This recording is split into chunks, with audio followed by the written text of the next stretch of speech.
right, hello everybody. Thanks for having us. I'm Mary Parsons. I'm basically the head of DevX at Dish Wireless.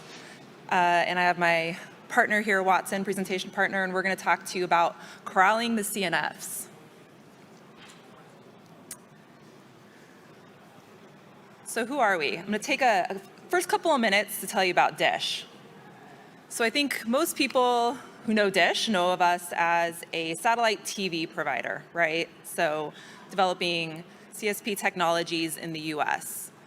What a lot of people don't know and are just now starting to learn is that we've spent the last decade building a portfolio of spectrum holdings in support of building out a wireless network. So for the last 2 to 3 years, our deployment teams have been architecting, building and deploying sites across the United States, thousands and thousands of them, which you can see on this map, which basically are all edge nodes of a network, right? And this is our 5G cloud-native O-RAN network. It's not a telco, it's not a cloud.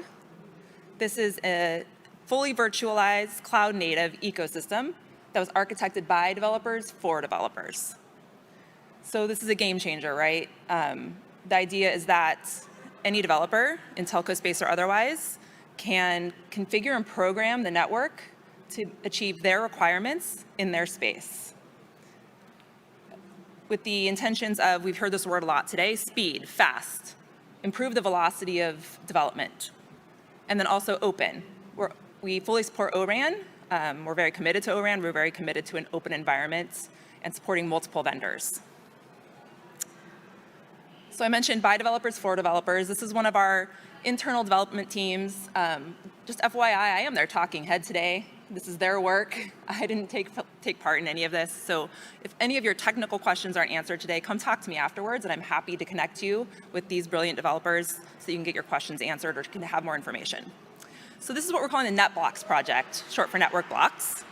And they took on the task of coming up with architecturally unique testing environments that can support multiple applications and test multiple applications at once.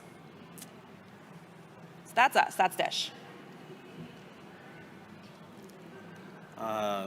Just a show of hands, is everyone here, who all here has used the CNF test suite or are familiar with the CNF certification? So a few of you. Okay, so the CNF test suite is a community, is amalgamation of service providers, vendor partners, and CNCF hosted project contributors who are interested in focusing on the properties of high quality CNFs. And so why are we using the CNCF test suite? So as I mentioned, our network of networks, as we're calling it, our developer ecosystem, is inherently cloud native. So I won't go through all of these with you. You can read more about our 14 principles on our website. But number 12 here is what I'll draw your attention to. So each CNF should be accompanied by test cases to validate the functionality and load test it using automated tools. We want better CNFs. We want the velocity to be able to modify CNFs. We want more CNFs. And so that, at its baseline requires repeatable testing with reliable outputs that developers can compare against. Okay, so a little bit about the origins of the CNF test suite. Several years ago, service providers and vendor partners got together and said, hey, we want to have our VNFs work in Kubernetes. At right about that same time, the CNCF had a very successful test suite for certifying Kubernetes, and the CNCF decided to create a test suite for enabling or verifying vendors' interoperability for CNFs. So a little bit about. So if you notice this visual on the left, if you know what that is, I'm sorry. This is the old way And we're moving to this brilliant new way, right? So summary of what NetBlocks did. They went from slow to fast. It used to take months to spin up these testing environments that you can test your one application in. NetBlocks is doing it in 35 minutes. They're spinning up a testing environment in 35 minutes that can test more than one CNF at a time. And then when the test is completed, it's destroyed. So slow to fast. Keep hearing about speed of innovation, right? Here you go. Manual to automated. It would take multiple teams, multiple resources, hands-on processes, handoffs, dependencies. We're using CI/CD automation. It's repeatable, it's scalable, it's flexible, depending upon the CNF being tested. Restricted to open. So again, you were held hostage by what your vendor was providing you. Now we can have multiple vendors in one space. They were going from running approximately 10,000 tests a day to the world's your oyster. It's unlimited. You can have as many environments as you want that are scaling to your CNF, and you can test as many applications in one environment as you would like. How many tests can you do a day? You tell me, right? Let's see what that limit is for us. So common themes, right? Slow to fast. We're completely increasing the velocity at which developers can do their tests, get their results, and then therefore do their development work. And we're automating everything in this open environment. Okay, so as far as our process or the DISH process, and really any onboarding process of new CNFs for a service provider or anyone that's consuming CNFs, you're first going to have to go ahead and read the documentation, obviously, and locate how to install those CNFs. So that's hopefully within Helm charts or some in-band type installation process. You're also going to have to locate how are the install parameters in order to figure out how to completely install everything. So for DISH, their process now includes Lambda functions. So they're going to take from the initial onboarding process, they're going to take the information they got about the CNFs and inject that into the Lambda function. What we went ahead and did was create an example CNF that we're going to talk a little bit about more later. We used Open5GS and the UE RANSIM in order to validate the DISH environment. They also use EC2 and EKS for their Kubernetes. So after they go through and do their configuration of the Lambda functions, for this process, we'll talk a little bit more about later, but then they go ahead and review the output. So why even use Lambda functions? Lambda functions are pretty easy to set up and tear down, and you don't have any lingering resources hanging around. Just to show of hands, who all here has used Lambda functions before? So it's you.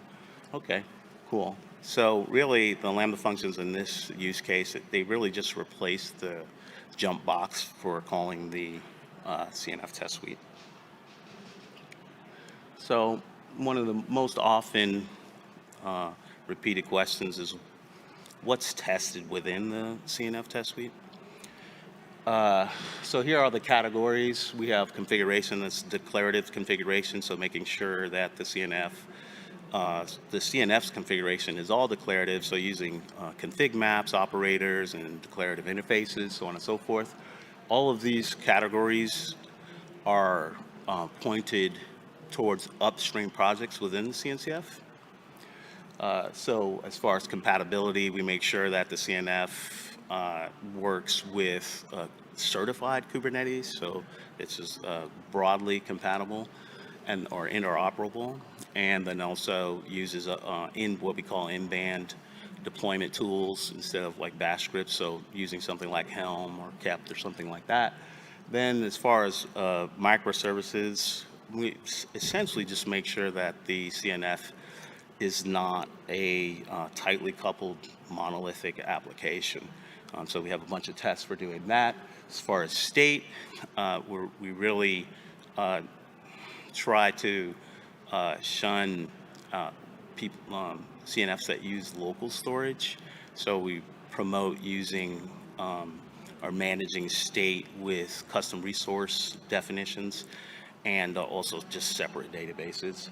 And then you have reliability. We heard the lightning talk earlier from the Litmus Chaos people. We essentially use them for testing, doing chaos testing for resilience.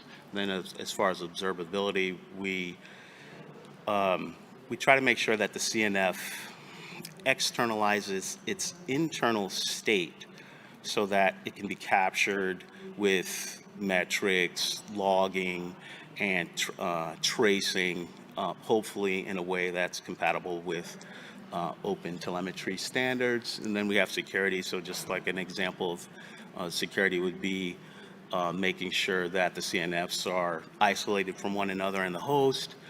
Some of the projects that we use that are upstream would be Curverno, Cubescape, and maybe Falco. So that's really that there. As far as the example CNF that we used, it's Open 5GS as a 5G core, and then the UA RAN SIM to send traffic to the 5G core. We went ahead and open sourced the configuration for the Helm charts, and we also created a GitHub action script. So if any of you want to see how to test a 5G core, a simple one like this, within GitHub Actions, spinning up a kind cluster and everything there, it's all in one place at the link at the bottom. And just your usual subjects here as far, or suspects here, as far as containers and pods. All of these are inside of the Kubernetes cluster. If you want to spin something up and take a look, it's out there. And then now for the demo, essentially, as we run this, let's see. See if we can get this thing going. As this, I'm trying to get this going.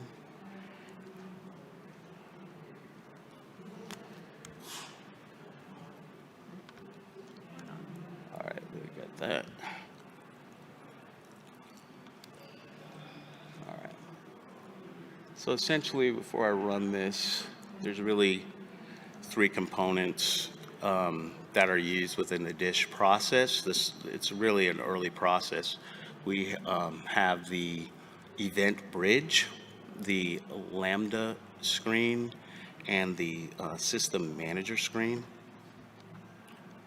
This is going to be a really rough demo created by Harsh.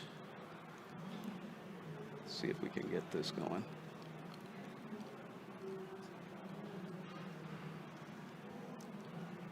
All right. So on the event bridge, there's a rule that at this point in time just essentially schedules the Lambda function. That's the CNF trigger there. And that Lambda function, there's a CI/CD pipeline that makes sure that the EC2 and EKS resources are already started. That's all supposed to be composable.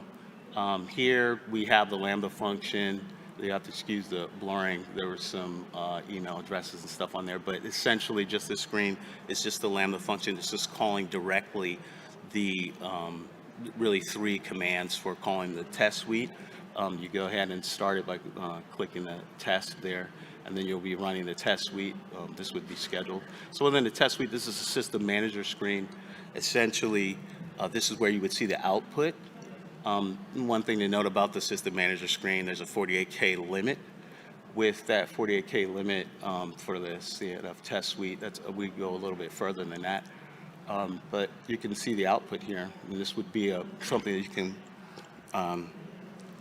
if you're using AWS pipelines, you can go ahead and compose this with a bunch of different pipelines. Here's the output, and then you can also download the output so you can get the full output. And I'll just show that here in a second.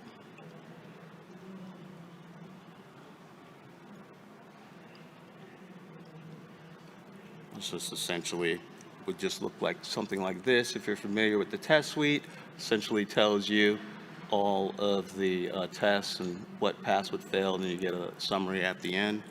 And I'm just going to add in that essentially the CNF test suite, as far as the reason why you would use it, is it's really intertwined, intermingled with the upstream projects within the CNCF. So, what we do at KubeCon is go out into the vendor room, go out to all the CNCF projects and try to get, and we're also attending the working groups, and we try to get the best practices from the CNCF projects. So from the stateful working group to the CNI working group to the all these different upstream project security and so on and so forth, and we try to integrate those directly into the CNF test suite. I think that's it. You can bring back up the presentation. I just Yeah.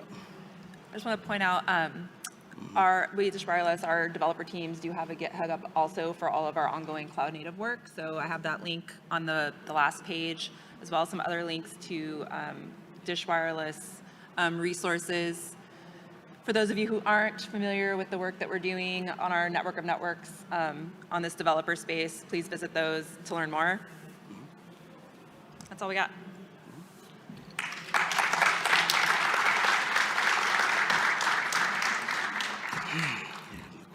Okay, thanks. I got news for the audience. We got audio set up for a Q&A. Now, I'll ask my final question and then we'll improvise a bit more. We got time for that. I'm interested in the net blocks. I couldn't quite figure out what that exactly is. Is it a framework? Is it a product? I tried to Google it briefly, but no trace Sorry about of it. that. Yeah. So it's essentially the development of those testing environments. So that is the NetBlocks project, are those testing environments that can be spun up and down on demand in like an 8-hour lifespan, basically. And so the team did a lot of work into not just how to develop those environments, but also the automation involved, and then ensuring that the CNF test suite was being used in a reproducible standard way. So the NetBlocks term, the project in and of itself, is the development of those testing environments. Thank you very much. So please still stay there. As I said, I'm going to try to improvise. We got some time and we got mics and the speaker, so we could organize taking the questions from the audience. But since we missed it for the first first three presentations, I would like to invite whoever of the presenters from the previous presentations is in the room to come on stage, and we'll try to do a Q&A round. So if Tom, you are there, and then Josh, I don't know if he is around. Come over. And Roman, Dorian. So we have now opportunity to ask anybody of the initial or from the presenters in the presentation block the questions. Hopefully you saw the presentations and you have some questions. So I can hand out the mic if you are interested in anything.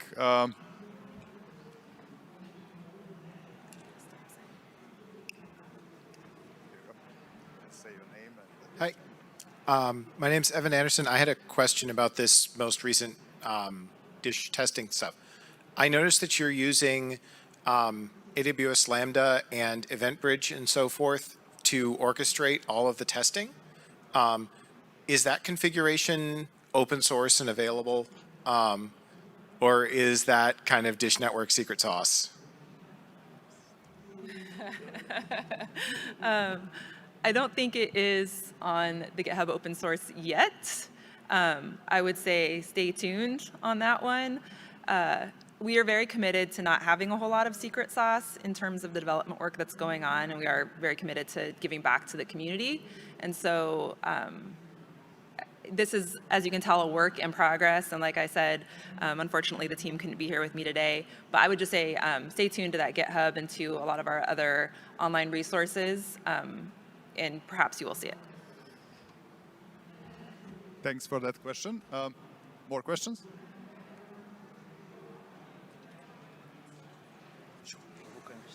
Hi, thank you for the presentations. My name is Yuval, and I have a quick one for with regards to the testing. If I take it a little bit for the direction of 5G, what is the method with regards to different elements? I don't know with the deployment within Dish, but in case that you're taking an Open RAN deployment and not a G Node B, so the validation of the layer 2 and layer 1 is very problematic to do it in, in a COTS environment. So what is your solution for this? Meaning for the RU and the DU elements within 5G network, how do you make sure that everything, you have a full-blown of flow work that starts with the PHY level to the layer 3 within your solution, and not just one element, or you take it as a G Node B, and then the question about, acceleration, any kind of proprietary that needs to be part of this kind of deployment.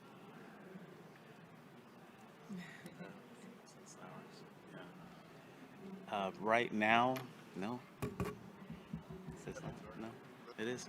Yeah, right now we don't have a lot of 5G testing, so that's something that we're supposed to be concentrating on this year.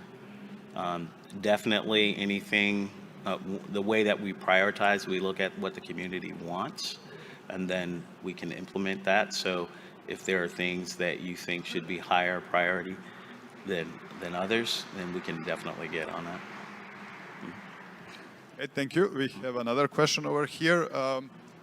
It's possible to ask question to any of the previous presenters, not only the last one.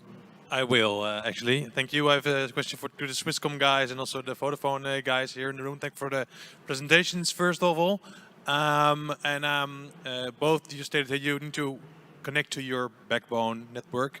Do you have software-defined networking in place and IPAM solutions which are API-driven? Or is it all IP LLDs I saw with the Swisscom, which is statically configured?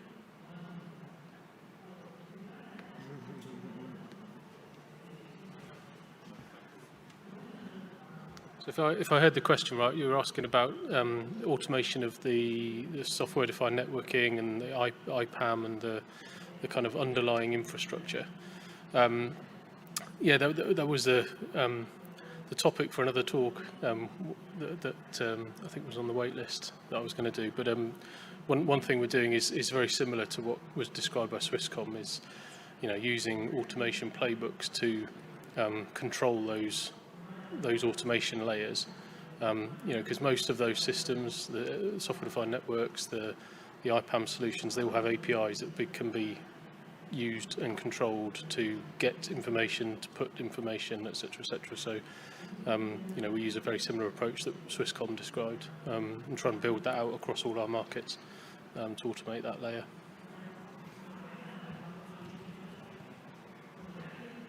Yeah, maybe in regards to our pipeline, we are really now working on exactly getting also this more external, configuration fully automated. So one example is to do all the firewall changes throughout the Swisscom network.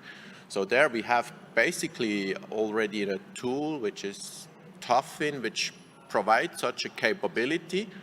So it's really now on us to implement there the automation in the back to be able to dynamically, based on the templates we have, to automatically order everything in the background. And for the SDN there we have the Open Daylight, which is doing the cloud part, but also we are now working to do the whole transport capability.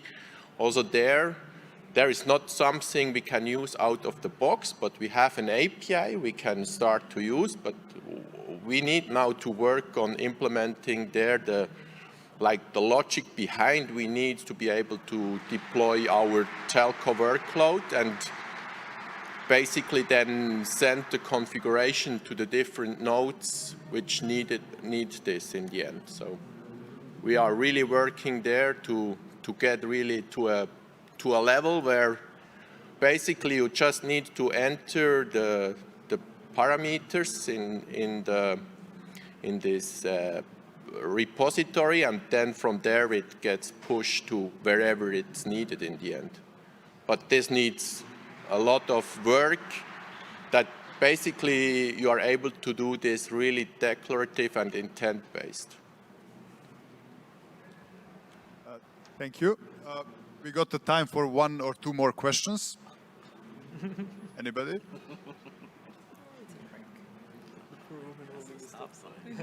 Okay, if not, thank you very much once again. It's a nice photo. I took it. I'll share it with you. Thanks again. Give them a full round of applause.